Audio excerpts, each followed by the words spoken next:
So most of the food that we eat today has been grown with chemically derived fertilizers or mineral fertilizers.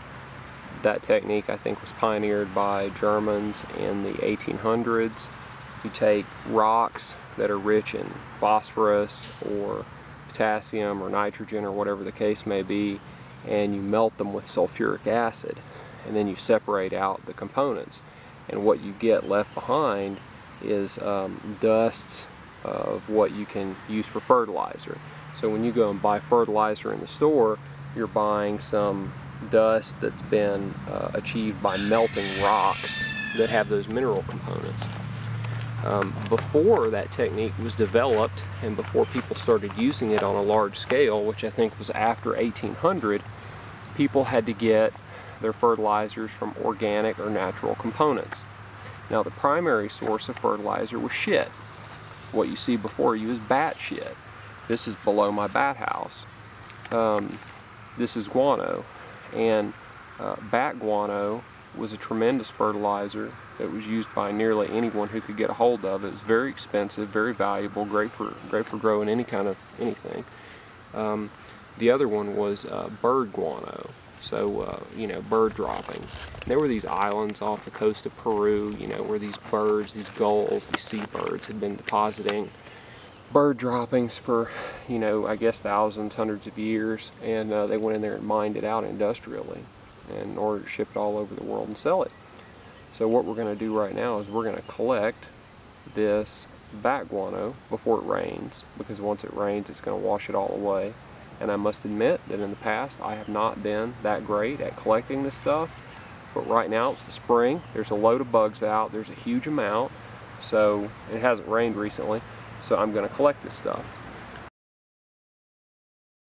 So they're going to be more likely to be able to transmit a disease or a parasite to you than a reptile or a fish or something like that. It's not really likely that you're going to get something from messing with this, but just to be on the safe side, I recommend using good old rubber gloves. Now, if you're messing around below a bat house, that means the bats are directly above you, and that's why the feces is being deposited right here, because the bats are, going to the bathroom right above us. So the other thing that I would suggest for you to have is a good hat. You got to wear a hat to keep the stuff from landing on your head, and if you're going to have a hat, I recommend that you put a feather in it. That way everybody knows that you're a dashing gentleman and that you don't mean them any harm. Okay, so we got our hat on, we got a rubber glove, we got a container to put it in. This is an old disgusting pitcher, and we're going to collect this.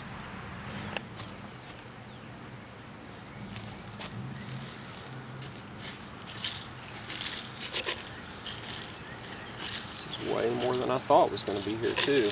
Look at that already. Jesus God. It smells horrible as well. It doesn't smell like any other kind of feces that I can name off the top of my head. Oh my goodness, this is bad. It's like old and stale. It doesn't really smell like ammonia or chicken waste. I guess it's because the kind of stuff that these guys are eating is like 100% protein. Goodness gracious alive. Look at all that.